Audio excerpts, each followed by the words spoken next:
from Smilyan, a beautiful village in the Rhodope Mountains in Bulgaria. Hi George, nice to meet you.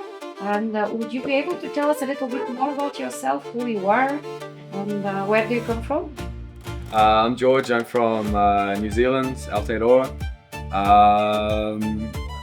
Yeah, I've traveled 36 hours by plane to be here in Bulgaria. By trade, I'm a tour guide. So I take tourists around New Zealand for 3 weeks, usually, big tours of the country. And I've had a background in landscaping, so I've worked with my hands for a lot of my life. But yeah, right now I'm in Bulgaria, and probably my favorite part of Bulgaria, I'd say. How many times have you been to Bulgaria? This is my second time, but the first time was for 2 months roughly, and now I'm on my second week in my second time. What brought you to Bulgaria the first time? I really didn't know anything. I knew what the flag looked like. I had a family friend when I was younger. Their parents were both Bulgarian, and very, very top sports people. They always had this milk drink in the fridge, which I now think is Arian. Oh yeah. Arian, yes. I think they always had that in the fridge. I think I might have tried it when I was a kid, and I just didn't realize that I had it when I was probably 10 years old. Now I'm having it every day. Now, what else? Yeah, so I just thought about it as a very strong country because of the people that were around. The two parents were super, super strong, and the kid was the most talented kid I've ever met in my life when it comes to sports. So I just thought it was a very, very rigid kind of system. I don't know how else to explain it, but apart from that, didn't know too much. I didn't know about the landscapes or what to expect. I just knew it was kind of Eastern Bloc country. What were your first impressions when you landed? Scary.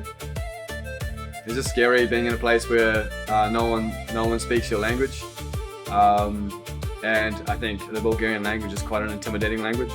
It just sounds quite, it sounds quite serious, but also pretty badass, we would say.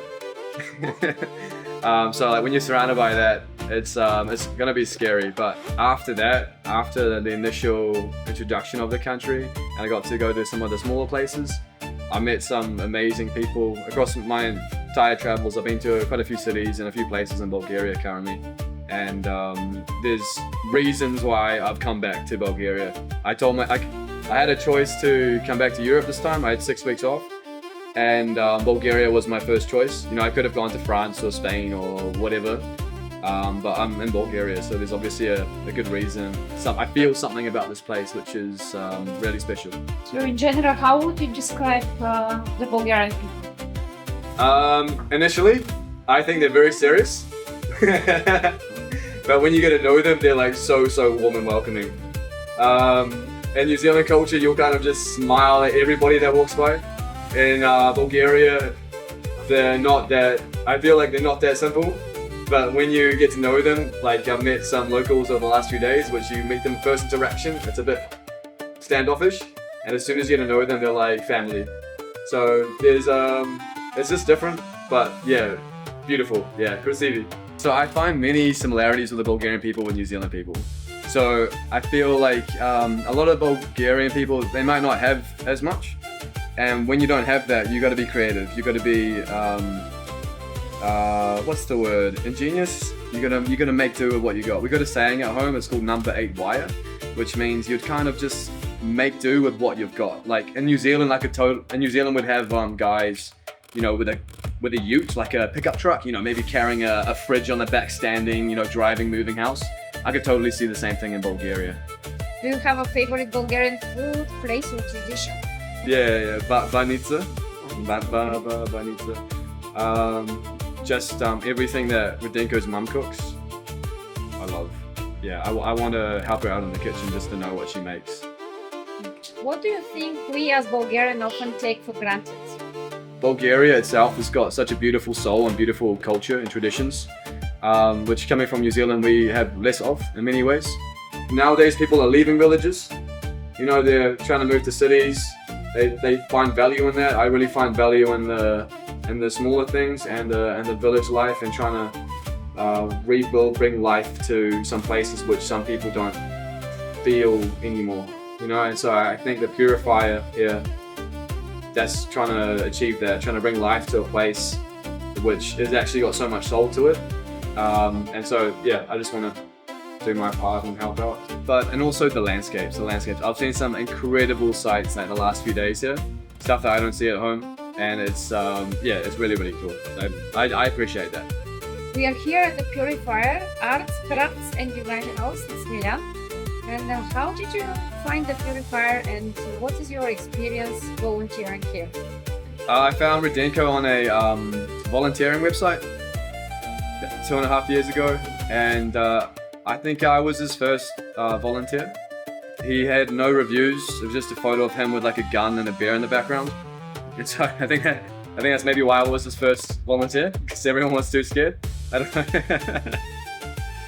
But yeah, I found him on this website, and I'm just like, screw it, I'm just gonna go to Bulgaria. I don't know anything about Bulgaria. I like being out of my depth, and yeah, I landed here. I only spent 2 weeks here initially, and I'm back for a second time, and hopefully after this stint I can come back again. And how is your volunteering experience so far? Yeah, it's hard work.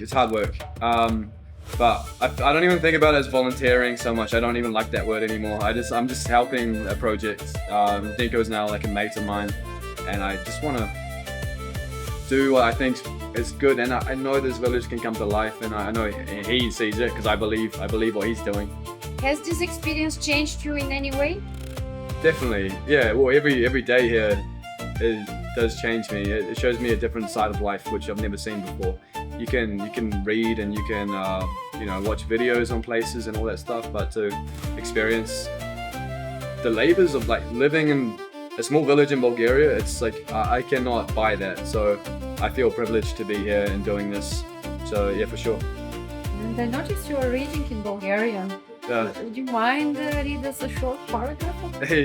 Yeah, for sure. I don't know if I'm gonna get it completely correct, but Сестра му родила близначица, моли ме да ги кръстя. И сега ще ида, че вече кола с кокошки да ми докарат. If you have to describe Bulgaria in 3 words, what they would be? I would say, I touched on it earlier, dusha. In New Zealand we would say mana. I would also say strong, definitely strong. And I'm gonna do 4 words, proud and banitsa. When you leave Bulgaria this time, what will you miss the most? So much. I think it might be just the gathering every night of the entire family over dinner time, everyone talking Bulgarian, the kids, the family, just everything about this village. I love this village so much, hence why I've come back, so I'd probably say that.